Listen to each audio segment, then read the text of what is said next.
ये कहानी एक ऐसे जजीरे की है जिस पर एक रहमदिल मलका हुकूमत करती थी और वो सभी जानवरों और परिंदों का बहुत ख्याल रखती थी।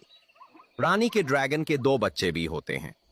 रानी इनसे बहुत प्यार करती थी, उनका बहुत ख्याल रखती और उनको दुश्मन से लड़ने के तरीके सिखाती थी। एक दफा पास के मुल्क के जालिम बादशाह का एक जहाज रानी के जजीरे के पास से गुजरता है।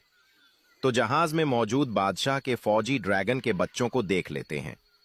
वो जल्दी से बादशाह को खबर कर देते हैं कि रानी के जजीरे पर ड्रैगन के दो बच्चे भी हैं। ये सुनकर बादशाह फौरन अपने सिपहसालार को कहता है कि मुझे हर कीमत पर वो बच्चे चाहिए। सिपहसालार को पता था कि ड्रैगन से लड़ना आसान नहीं है, इसलिए वो एक जादूगर के पास जाता है, उससे एक जादुई भाला लेता है और अपनी फौज के साथ निकल पड़ता है और जजीरे के पास आकर फौज को हुक्म देता है कि ड्रैगन के बच्चों को तलाश करो और खुद ड्रैगन को ढूंढकर जादुई भाले से ड्रैगन को जख्मी कर देता है और ड्रैगन जादू के असर से गिर जाता है और लड़ने के काबिल नहीं रहता। फिर एक फौजी को ड्रैगन के बच्चे नजर आते हैं और वो इनको पकड़कर जहाज पर ले जाकर बांध देता है और फौजी अपने जहाज में बैठकर वहां से निकल पड़ते हैं। ये देखकर जख्मी ड्रैगन बहुत परेशान हो जाता है और चीखने लगता है, मगर जादुई जख्म की वजह से वो बच्चों के पास नहीं जा सकता था।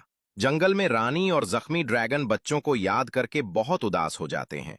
अचानक रानी को कुछ याद आता है और वो जल्दी से एक पुरानी किताब खोलकर उस जादुई जख्म का इलाज देखती है और जंगल से जड़ी बूटी तलाश करके दवा तैयार करती है और ड्रैगन को मरहम पट्टी करने लगती है।